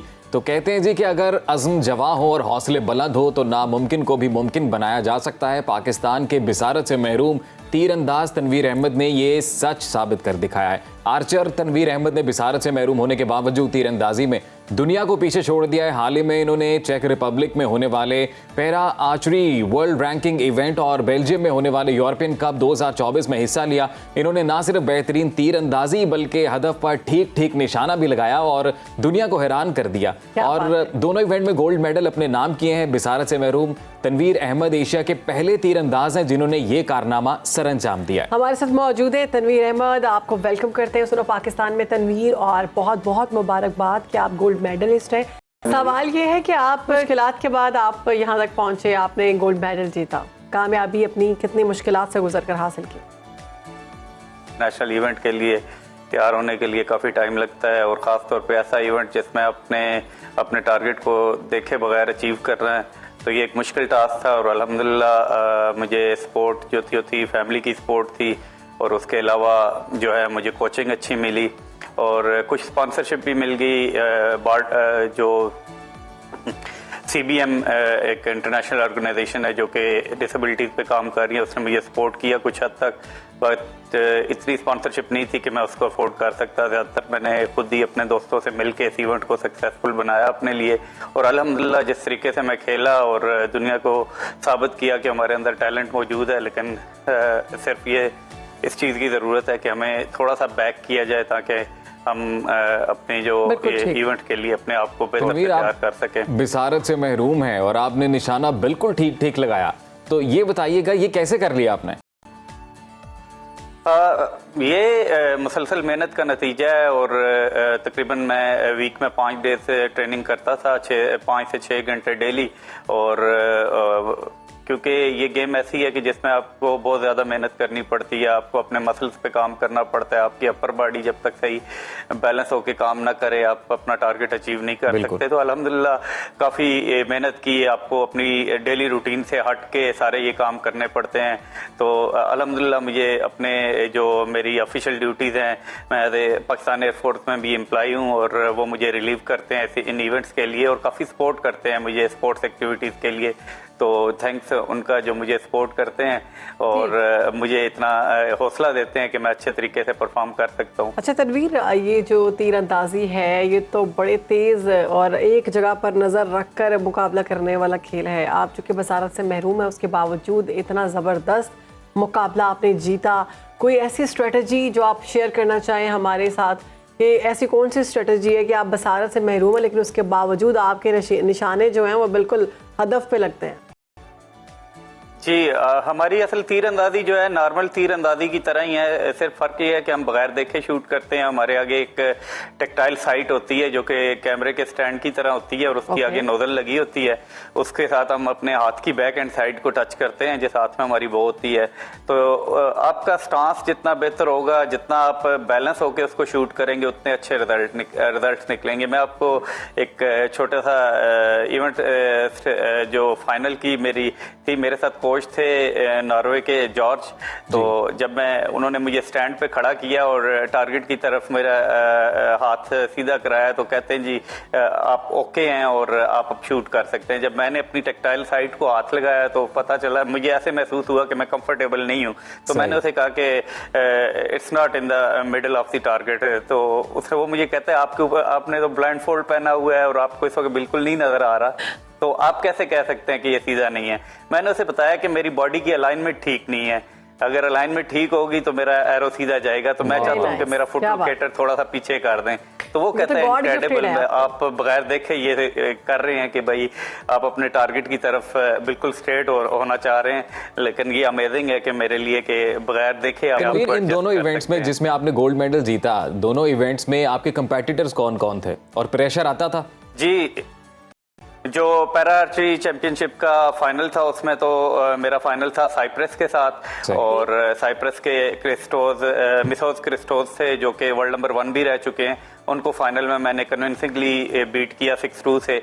और एक मुश्किल चैलेंज था, लेकिन अल्हम्दुलिल्लाह मैंने अपने नफ्स पे काबू पाया और अपनी जो ट्रेनिंग की हुई थी और जो कोचेस की टिप्स थी उनको बरोकार लाते हुए मैंने अच्छा परफॉर्म किया और इसको जीता। और जबकि सेमीफाइनल में मैंने जो है बल्गारिया के प्लेयर को बीट किया था, और उसके अलावा जो मेरी क्वालिफिकेशन राउंड था उसमें मैंने टॉप पोजीशन हासिल की थी विद 423 पॉइंट्स, जो कि मेरा पर्सनल बेस्ट भी है। फ्यूचर प्लान्स क्या हैं आपके? सॉरी, फ्यूचर प्लान्स क्या हैं, मुस्तकबिल के क्या इरादे हैं? जी, फ्यूचर प्लान्स में हमारा इंडोरा इंटरनेशनल ओपन आ रही है जो कि सितंबर में है, और उससे पहले मैं कोशिश में हूँ कि कहीं इंटरनेशनली मुझे 10 से 15 दिन का कैंप मिल जाए ताकि मैं अपने आप को बेहतर तरीके से तैयार कर सकूँ। इंडोरा इंटरनेशनल ओपन में लास्ट ईयर भी मैंने मिक्स डबल्स में गोल्ड हासिल किया था, तो इस दफ़ा मेरा फोकस जो है वो इंडिविजुअल इवेंट्स पे गोल्ड हासिल करने पे है। और देन 2025 के सितंबर में वर्ल्ड चैंपियनशिप हो रही है जो कि कोरिया में है, तो मेरा बेसिक टारगेट वो भी है कि उसमें भी पाकिस्तान के लिए जो है वो गोल्ड हासिल करने की कोशिश करूं। ठीक है जी, बहुत शुक्रिया आपका तनवीर अहमद, हमारी बेस्ट विशेस आपके साथ हैं। आप पाकिस्तान के हीरो हैं, ऐसे ही आगे बढ़ें और पाकिस्तान का नाम रोशन करें। तो ऐसा है मेरा पाकिस्तान। एक ब्रेक ले रहे हैं, उसके बाद हाजिर होंगे। नाज़रीन, बड़ा ही अहम सेगमेंट है हमारा, और हमारे बड़े प्यारे गेस्ट, बड़े अहम guest, serious caller doctor Tariq Sharifzada साहब इस सेगमेंट में हमें ज्वाइन कर चुके हैं। डॉक्टर साहब, thank you so much for your time, welcome to सुनो पाकिस्तान। सर, पहला सवाल भी यही हमारा और हमारे सेगमेंट का इब्तिदाइया भी यही कि पिछले दिनों सोशल मीडिया पे एक पोस्ट वायरल हुई, दुबई की एक शहजादी ने ऑनलाइन तलाक दे दी शहजादे को, शेखा मेहरा ने। तो ये मुमकिन है सर? और इस्लाम इस बारे में क्या कहता है कि खातून ऑनलाइन तलाक दे सकती है?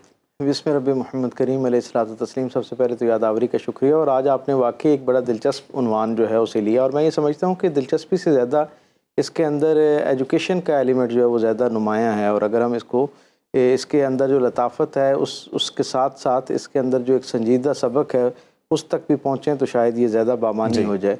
और जिस तरह आप देख रहे हैं कि हमारा सारा सोशल मीडिया जो है वो इस वक्त उसने अपना किबला शेखा मेहरा की तरफ कर लिया है, और उनकी जो ज़ाती गो के ज़ाहिरी तौर पर एक उनकी ज़ाती ज़िंदगी का मामला है, लेकिन जब आप एक पब्लिक पर्सनैलिटी बन जाते हैं तो फिर आपकी ज़ातियात जो है उसका दायरा महदूद होता जाता है। और फिर जब आप ऐसा अपना कोई बहुत ज़ाती फ़ैसला जो है उसे इस तरह पब्लिक करते हैं तो फिर वाक़तन सारी दुनिया के लिए वो ज़ेर बहस आने का एक जवाज़ बन जाता है। सबसे पहले हमें ये समझना चाहिए कि दीन रहमत जो है ना, एक मुकम्मल फ़ितरी निज़ाम के साथ हमारी ज़िंदगियों में दाखिल है, और इसके अंदर ज़िंदगी के इंसानी फ़ितरत और मिजाज के मुताबिक जितने तकाज़े हैं उन सब का कहीं ना कहीं उसके लिए हालिया रहनुमाई हमारे अंदर मौजूद होती है। मैं समझता हूँ कि जो तलाक़ का एलिमेंट है जिस तरह उन्होंने वो दिया, वो तो एक अपनी जगह मामला है ही है, लेकिन इससे पहले ज़्यादा अहम बात यह है जिसकी तरफ बात होनी चाहिए, वो ये है कि इस्लाम के अंदर जो निकाह का इंस्टीट्यूशन है वो बड़ा स्ट्रॉन्ग इंस्टीट्यूशन है। और हमारे यहाँ क्योंकि हम उसे तकरीबात और रसूम व रिवाज की नज़र कर देते हैं और एक शो ऑफ़ की नज़र कर देते हैं, और समाजी तौर पर अपने साथ अपने वाबस्ता लोगों पर बर्तरी के लिए उसे एक मौका समझकर अपनी पूरी तवानाई वसाइल उस पर ख़र्च कर देते हैं, सारा फोकस उस पर होता है। और वो जो निकाह है यानी दो लोगों के दरमियान जो एक सोशो इस्लामिक एग्रीमेंट जिसे मैं कहा करता हूँ कि एक सोशो इस्लामिक, उसकी जो जुजियात हैं, उसकी तफसीलात, उसके अंदर जो स्कोप मौजूद है, उसके अंदर जो मेरिट है और जो मार्जिन है, उसके हवाले से बहुत कम बात होती है। मैं हमेशा ये कहा करता हूँ कि निकाह से पहले जहाँ आप इतना सारा कुछ करें, वहाँ आपस में दोनों ख़ानदानों को, दोनों यानी अफराद मियाँ और बीवी जिन्होंने आगे चल के बनना, उन दोनों को बिठाएं, दोनों ख़ानदान मौजूद हों और उसको शिकवार उनके सामने पढ़ के सुनाया जाए, और उसके अंदर बाज़ाब्ता तौर पे जो उनके हुकूक एक तरह के वदीयत है, उनके लिए आसानी एक मौजूद है, वो उन दोनों को बता दिए जाएँ ताकि हुकूक और फ़राइज़ दोनों उन तक पहुँच रहे हों। जिस तरह का ये आपने अभी सवाल किया कि एक सोशल मीडिया पे इस तरह के ऐलान के बाद क्या एक शादी टूट सकती है या नहीं टूट सकती है, तो जैसे मैंने कहा कि एक सोशो इस्लामिक एग्रीमेंट है, बेसिकली दो लोगों के दरमियान पूरी फ्री विल के साथ एक मुआहदा है जिसे हम निकाह कहते हैं, अल्लाह को बीच में रख के उसके हुदूद और कुयूद को मानते हुए कि उसकी सुपरमेसी जो है, उसकी बर्तरी फ़ौक़ियत, उसे उसका इकरार करते हुए जब दो लोग आपस में कोई मुआहदा करते हैं ज़िंदगी गुजारने का, तो उसे उर्फ़ आम में हम निकाह कहते हैं। और फिर इस पे ज़ाहिर गवाह हो जाते हैं जो ये इस बात पर दोनों को याद दिलाते हैं कि भाई आप दोनों ने अल्लाह को बीच में रख के उसके अहकामात की अतात की रोशनी में अपने आप एक दूसरे को कबूल किया था। तो मैं ये समझता हूँ कि अगर ये 2-3 दिन से सवाल चल रहा है कि जी ऑनलाइन तलाक हो सकती है या नहीं हो सकती, जब ऑनलाइन निकाह हो सकता है तो यकीनन ऑनलाइन तलाक भी हो सकती है। एक तो ये बात है। दूसरी बात ये है कि उसमें जो एक एहतियात का पहलू है या गुंजाइश का पहलू है, वो ये है, गौरतलब मामला ये है कि क्योंकि एक आदमी के नाम से बहुत सारे फेक अकाउंट्स मौजूद होते हैं, सो अगर किसी एक आदमी के अकाउंट से इस तरह की कोई चीज़ चली जाती है और फिर वो अपने किसी और मीडियम से या पब्लिक में आके किसी और हवाले से अपने उस मीडियम पे आने वाली अनाउंसमेंट जो है, जो ऐलान है, उसकी तस्दीक कर देता है या तस्दीक कर देती है, तो इसका मतलब ये है कि वो उसी का अकाउंट और उसी ने भेजा है, करने की जरूरत नहीं है ये प्रोसीजर, क्योंकि ये फ़िक़्ह हनफ़ी के तहत उनका निकाह हुआ है और उसके तहत उसमें ये है कि जिस तरह दोनों को। अच्छा, अब एक और यहाँ अहम बात है कि निकाह का जो खातून को हक दिया जाता है ना, ये आम तौर पे लोगों के ज़हन में गलतफहमी आती है कि शायद औरत को निकाह का हक जो है वो हासिल नहीं है। इसमें कोई दो राय नहीं कि इस्लाम के अंदर जो तलाक़ का या दायमी अलहदगी का जो असासी हक है वो तो मर्द को ही अल्लाह ने अता किया है, लेकिन दौरान निकाह के वक्त शराइत के अंदर औरत ये अपना हक जो है वो ले सकती है। अगर मर्द निकाह के वक्त इस शर्त पर उसके साथ निकाह कर रहा है कि उसे तलाक का हक दे रहा है, जिस तरह की इस केस के अंदर मौजूद है, इस केस के अंदर यकीनन उन्होंने निकाह के टाइम पे एक दूसरे को तलाक का मौलवी साहब खुद ही क्रॉस लगे होते हैं बिल्कुल। और हमें ये कहा जाता है कि शायद ये जो है ना, ये बदगुमानी की बात है। भाई अल्लाह और अल्लाह के रसूल ने जब आपको ये इख्तियार दिया है, ये हुकूक दिए हैं, तो आप कौन होते हैं उसे बदगुमानी की जैल में डालने वाले। सो मैंने जैसे पहले अर्ज़ किया कि इसे बहुत तफसील से पढ़ा जाना चाहिए और पढ़ने के साथ साथ उसके अंदर जो एक दूसरे के लिए आइंदा चल के किसी उलझन को सुलझाने का जरिया बन सकती है, उन चीज़ों को बहुत क्लैरिटी के साथ उसके अंदर बयान किया जाना चाहिए। अब इसके अंदर भी ये है कि उन्हें, क्योंकि निकाह के वक्त उन्होंने ये हक जो था वो खातून को मौजूद था, वो जो प्रिंसेस हैं उनको उन्होंने ये हक रखवाया था और इसी शर्त पर ही निकाह हुआ था कि वो भी उसको तलाक दे सकती हैं। अच्छा,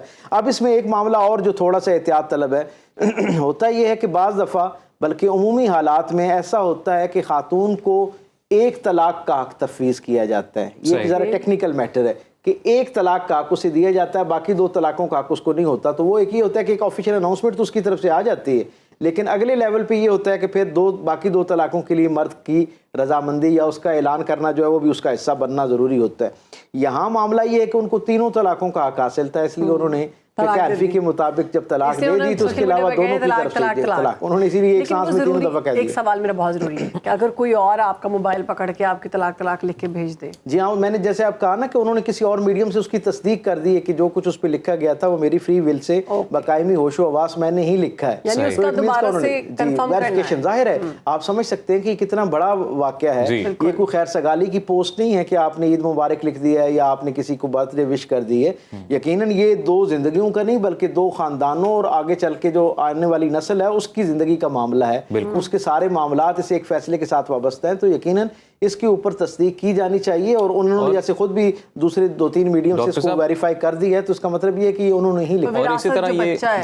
और इसी तरह ये कि अगर पोस्ट के जरिए वो तलाक दे रही है खातून, तो क्या वर्बली कम्युनिकेट करना भी ज़रूरी है? जिसको डाइवोर्स दी जा रही है उसके साथ बराह रास्त राब्ता करके उसको बताना ज़रूरी है पोस्ट में? ये उन तक, जब आपको क्या लगता है कि मुझ तक, आप तक, पाकिस्तान के और पूरी दुनिया के उर्दू अरबी समझने वाले लोग, इवन अंग्रेज़ी समझने वाले लोग, दुनिया के 6 बड़े आज़मों में ये खबर पहुँच गई है, तो जिस मौसूफ को उन्होंने यानी मुखातिब करके ये बात कही है उस तक नहीं पहुँची होगी, यकीन उन तक भी पहुँच चुकी है। सो इसकी जुज़ियात में इतनी कोई, मैं समझता हूँ कोई और एम्बिग्यूटी नहीं है इसके अंदर, कोई और उलझन या कोई मार्जिन ऑफ डाउट नहीं मुझे नज़र आता। वो जो आपका सवाल है वो बड़ा अहम है कि जब दो लोगों के दरमियान अलहदगी हो जाती है, तो जैसे इस केस के अंदर उनकी एक नौमौलूद बेटी भी है और उस बच्ची का मुस्तकबिल क्या होगा और उसके हवाले से, उसकी विरासत के हवाले से और बाकी चीज़ों के हवाले से, तो एक बात सादा सी समझनी चाहिए। एक उसूल है दीन का, जब हम दीन के उसूल समझना शुरू हो जाते हैं तो खुद ब खुद चीज़ों के बारे में हमारी जो उलझन है वो सुलझना शुरू हो जाती है। निकाह के बाद तलाक के नतीजे में मियाँ बीवी के दरमियान रिश्ता ख़त्म होता है, लेकिन औलाद और वालदैन के दरमियान रिश्ता ख़त्म नहीं होता। जब औलाद और वालदैन के दरमियान रिश्ता ख़त्म नहीं होता तो उसका क्या मतलब होता है कि जो हुकूक और फ़राइज़ इस रिश्ते की झैल में है वो उसी तरह कायम रहते हैं। अक्सर लोग ये समझते हैं कि जी क्योंकि जो औलाद जो है उसको माँ ने अपने पास रख लिया या किसी सूरत में बाप ने अपने पास रख लिया, तो अब दूसरा फरीक उसको टफ टाइम देने के लिए वो जो अपने साबका शरीके हयात या शरीके हयात के साथ जो उसने गुस्सा निकालना होता है वो उसकी सजा बच्चों को दे रहा होता है कि उसका नानो नफका नहीं पे कर रहा होता, उसकी जिम्मेदारियां पूरी नहीं कर रहा होता। भाई जैसे सारी जिंदगी निकाह रहे या ना रहे, तलाक हो जाए या दोनों में से कोई एक दुनिया से चला जाए, उस औलाद के नाम के साथ वालिद के तौर पर तो बाप का नाम ही आना है, वालदा के तौर पर माँ का नाम आना है। तो जैसे ये नाम, ये इज्जत, ये फजीलत आपके साथ हमेशा कायम रहनी है, तो उसी तरह ये जिम्मेदारियां भी आपके साथ रहनी है। और जैसे वालदैन में से किसी एक का दूसरे से जुदा हो जाना या दुनिया से चले जाने के बाद वालिद की विरासत में से या वालदा की विरासत में से तरका जो है वो औलाद के का दायमी एक हक है ना, चाहे वालिदैन के दरमियान रिश्ते की नौयत कोई भी हो चुकी हो, यानी वो रिश्ता कायम हो या रिश्ता ख़त्म हो चुका हो, औलाद जब वालिदैन से मंसूब हो जाती है तो उनके छोड़ी हुई जो माल है उसके अंदर जिसे तरका कहते हैं उसमें उनका हिस्सा कायम रहता है। तो जैसे दुनिया से जाने के बाद लोगों का तरका, औलाद का तरके का हक कायम रहता है, इसी तरह ये कैसे हो सकता है कि एक आदमी की दुनिया से जाने के बाद तो उसकी विरासत में औलाद का दीन इस्लाम हिस्सा रख रहा हो और ज़ाहिरी ज़िंदगी के अंदर उनकी ज़िंदगी, उस बच्चे की ज़िंदगी और उसके तकाजे पूरे करने की जिम्मेदारी जो है उससे जो शौहर है यानी वालिद है या वालदा है, हर दो सूरतों में उनको जो है उससे आज़ाद कर दिया जाए। सो वालदा, दो खातून और मर्द के दरमियान जो निकाह का रिश्ता है वो एक अलग रिश्ता है और उसकी अलग नौइयत और जिम्मेदारियाँ और हुकूक है। लेकिन औलाद की शक्ल में जो नया दुनिया में आने वाला बंदा है उसके अपने वालिदैन के साथ जो रिश्ता है और ताल्लुक़ है, हुकूक और फ़राइज़ हैं, वो बिल्कुल एक मुख्तलिफ नौइयत के हैं। इसलिए इस निकाह के कायम रहने या न रहने से उन हुकूक और फ़राइज़ पर नहीं आता और इसलिए दीन ये कहता है कि जब आपकी औलाद हो जाए तो आपने पूरी दयानतदारी के साथ और इस बात का ख्याल रखते हुए कि कहीं दो मियाँ बीवी जो साबका हैं उनकी आपस में कोई जो एक बैड एक्सपीरियंस है, जो आपस में कोई तलखी है, उसकी वजह से औलाद की हक तलफी ना होती। बिल्कुल सही है, बहुत शुक्रिया आपका तारिक साहब। वक्त खत्म हो चुका है, एक ब्रेक ले रहे हैं, उसके बाद हाजिर होते हैं। Welcome back. अब बात करेंगे सेहत के हवाले से। मौजू जो है बहुत हसास है, उस पर गुफ्तगू करेंगे। औलाद की नेमत से महरूम होना एक बहुत बड़ी आजमाइश है। हम देखते हैं कि आजकल ये बहुत सारे मसाइल आ रहे हैं जवानों के अंदर इनफर्टिलिटी के, और जहनी इसमें सबसे ज़्यादा जो बड़ा मसला है वो जहनी भी है, उसके बाद जिस्मानी, जज्बाती तौर पर भी आप इस हद से मुतासिर होते हैं। लेकिन क्या आप जानते हैं कि योगा करने से आप इस तरह की जितनी भी बीमारियां हैं उनसे दूर हो सकते हैं। दिमागी तौर पर आप आप कंसीव नहीं कर पा रहे, उसके लिए कुछ ऐसे योगा एक्सपर्ट हमारे पास मौजूद हैं जो बताएंगे कि आप कुछ ऐसी मशक़ें करें जिसके ज़रिए आपकी सेहत बेहतर हो सकती है और आपके चांस बढ़ सकते हैं। तो वेलकम करते हैं, हमारे साथ मौजूद हैं योगा एक्सपर्ट योगी नईम साहब। योगा योगी मैं थोड़ा फंबल होने लगा था मुझसे। कैसे आप? अल्हम्दुलिल्लाह बहन, आप ठीक हैं? अल्हम्दुलिल्लाह ठीक ठाक। तो नईम साहब, कोई है योगा की ऐसी मशक़ें जो औलाद से महरूम अफराद के लिए सूदमंद साबित हों? जी बिल्कुल ब्रदर, इसके लिए बेहतरीन मशक़ें हैं, ब्रीदिंग्स भी हैं, क्रियाज भी हैं, मुद्राज भी हैं, और ख़वातीन के लिए अलग से हैं, मर्दों के लिए अलग से हैं। पहले हम ख़वातीन की बात करते हैं जो कि आजकल डिजीज़ है पॉलीसिस्टिक ओवरीज, सिस्ट का बन जाना, जिसकी वजह से जो है वो फिर आपको जो है वो प्रॉब्लम आता है कंसीव करने में। तो उसके लिए योगा में दो क्रिया बड़े अहम हैं। अगर वो क्रिया कर लिए जाएं तो ये है कि सिस्ट रिमूव हो सकती है। आप ऑपरेट नहीं कराना चाहते और अक्सर ख़वातीन जो हैं वो सिस्ट की वजह से जो है ना वो कंसीव नहीं कर पाती हैं, और सिस्ट को जो रिमूव करना योगा में बड़े आसान तरीके से जो है वो दो क्रियाज हैं जो हो सकते हैं बड़ा ईजीली। उसमें यह है कि आपको डेली, एक तो कपालभाति क्रिया का नाम है, दूसरा क्रिया है अग्निसर। मैं दोनों कपालभाति अग्निसर और अग्निसर मैं नाम इसलिए ले रहा हूँ कि आप सर्च भी कर सकें, आप इसकी डिटेल्स जान सकें सारी। तो कपालभाति क्रिया जो है ये भी आपके जो है वो सिस्ट को रिमूव करता है, और अग्निसर क्रिया भी जो है वो सिस्ट को रिमूव करता है। पहले हम कपालभाति करेंगे। उसका सिंपल तरीका है कि पेट को इस तरह खींचना है कि सांस को झटके से बाहर निकालना है। पेट के दबने से सांस बाहर निकलनी चाहिए।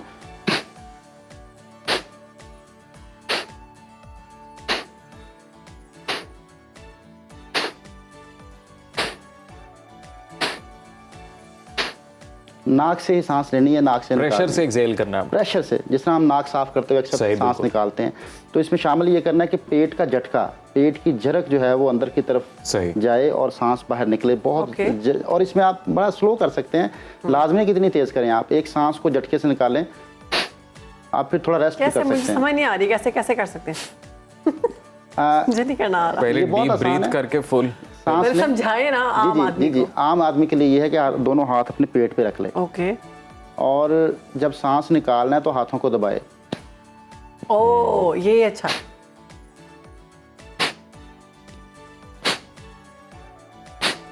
कुछ दिन करने के बाद फिर हाथों को हटा ले। फिर बेसिक नेचुरल प्रैक्टिस। पेट के जो मसल्स हैं उनको यूज करें। कितनी प्रैक्टिस करनी है इसकी? ये 1 मिनट करें, 1 मिनट रेस्ट करें।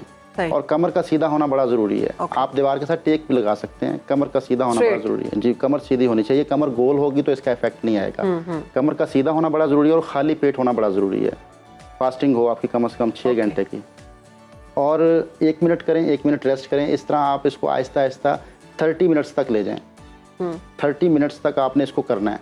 और इसका टाइम जो है दोनों क्रियाज का सुबह का है, शाम में नहीं करना वरना नींद नहीं आएगी।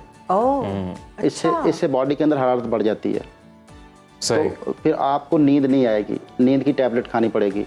तो बेहतर है कि आप उसे अर्ली मॉर्निंग करें, सुबह आप उठें और नाश्ते से पहले करें इसको, दोनों क्रियाज को। अब दूसरा जो क्रिया है उसका नाम है अग्निसर। अग्निसर थोड़ा इससे मिलता जुलता ही है, लेकिन उसमें यह कि सांस को खारिज करके रोक लेना है, सांस निकाल देंगे एक्सेल करके, फिर आपने पेट को आपने जितना इजीली आप अंदर बाहर मूव कर सकते हैं उसकी हरकत करेंगे।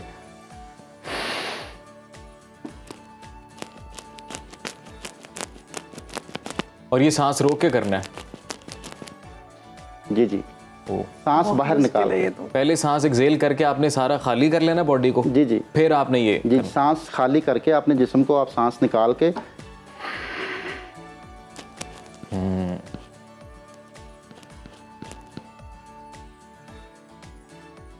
ये दो क्रियाज। अच्छा, फिर तीसरी बात जो है, योगा ये कहता है कि औरत का ताल्लुक चांद के साथ है, मर्द का ताल्लुक सूरज के साथ है। अच्छा, औरत चांद की रोशनी में अगर नहीं बैठेगी तो कंसीव नहीं कर पाएगी, चांद की रोशनी नहीं लेगी तो कंसीव करने में प्रॉब्लम आएगा। आप देखें कि जब से हमने बंद घरों में शिफ्ट हुए हैं तो ये प्रॉब्लम बढ़ता जा रहा है। जब तक हमारे जो गांव के माहौल हैं, जब बाहर रात को बाहर सोते थे, छत पे सोते थे, तो ये प्रॉब्लम्स बहुत कम थे। तो मैं ये रिक्वेस्ट करता हूँ ख़वातीन ज़रूर शाम के टाइम जो है वो चांद की रोशनी लिया करें, चांद की रोशनी लिया करें। जिस तरह हम सूरज की रोशनी बच्चों को देते हैं सुबह अर्ली मॉर्निंग, जो है अगर विटामिन डी की कमी हो तो ठंडे सूरज की किरणें देते हैं तो उससे बड़ी जल्दी उसके विटामिन डी की कमी पूरी हो जाती है, क्योंकि सबसे ज़्यादा विटामिन डी सूरज के अंदर है, किसी खुराक के अंदर नहीं है। इसी तरह चांद के अंदर एक एनर्जी है जो कंसीव करने में मदद करती है। और मतलब वॉक भी कर सकते हैं आप? वॉक भी कर सकते हैं, लाजमी तौर पर ख़वातीन को बैठ जाना बस चांद को देखना, बस चांद की रोशनी आपके ऊपर आनी चाहिए। चांद की योगा के मुताबिक आयुर्वेदक भी यही कहते हैं सब। और औरत का ताल्लुक चांद के साथ है, या फिर कहीं भी बैठ सकते हैं, किसी भी जगह बैठ सकते हैं, कोई इशू नहीं इसमें। और नहीं सब कौन से दिन मुनासिब है, क्योंकि चांद की रोशनी आपको रोज तो मिलती नहीं है। चांद की रोशनी जो आपको पता है, जो जिन दिनों में चांद पूरा चांद होता है उसमें आप लाजमी और कोशिश करें कि शाम के टाइम ज़रूर निकलें बाहर, शाम के टाइम, और शाम की फीलिंग लें। जब तक शाम की फीलिंग नहीं लेंगे तो और बहुत सारे मसाइल होते हैं, जैसे नींद के मसाइल होते हैं, तो शाम की फीलिंग बड़ी ज़रूरी है। अभी आजकल तो इतनी गर्मी है, बाहर नहीं निकला जाता, बहुत बुरे हालात हैं। हाँ, लेकिन हम तो वो डिस्कस कर रहे हैं कि किस तरह से जो है वो कर सकते हैं कंसीव करना उसमें। अब तीसरी वजह, चौथी वजह ये होती है कि बहुत सारी वजूहात हैं, लेकिन एक और वजह है कि खून की कमी, आयरन की कमी, खून की कमी। जब HB आपकी कम होती है तो उसके लिए फिर क्या कर सकते हैं? उसके लिए एक तो देखें, गुड़ को छोटे छोटे पीसेस कर लें और उसमें भुने हुए चने मिक्स करके रोज़ खाएं। ओके, ब्लैक वाले गुड़ के साथ? जी, गुड़ के साथ मिक्स करके। और ब्लैक चने? जी जी जी, भुने हुए चने। क्वांटिटी हो ये एक जो हाथ में हथेली में आ जाए आपकी, एक बुक जो होती है जिसमें आप कह लेंगे दिन में एक दफ़ा। गुड़ जो है वो खालिस या फिर रिफाइंड? खालिस हो तो ज़्यादा अच्छा है, खालिस ज़्यादा अच्छा है। गुड़ छोटे पीसेस कर लें, उसको चने के साथ मिक्स करके खाएं, इससे खून की कमी पूरी होती है। और भी एक तरीका है खून की कमी को पूरा करने का, वो गन्ने का रस और अनार का जूस मिक्स करके पीना होता है। गन्ने का रस, अनार का जूस मिक्स करके पिए तो एक हफ्ते के अंदर आपकी HB पूरी होना शुरू हो जाती है। एक हफ्ता इस्तेमाल करें, दिन में। फर्स्ट टाइम सुन रही हूं मैं चीज़ें। जी जी, मतलब तो कहते हैं गोश्त खाएं, कलेजी खाएं, वो सब कुछ है, लेकिन ये बहुत मतलब कि इफेक्टिव है। अगर आप गन्ने का रस आधा गिलास और अनार का जूस मिक्स करके पीते हैं तो इससे बहुत जल्दी इफेक्ट आता है, HB पूरा होना शुरू हो जाती है। ठीक है। और इसके अलावा कुछ एक्सरसाइजेज हम बताएंगे उन ख़वातीन के लिए जो कंसीव नहीं कर पाती।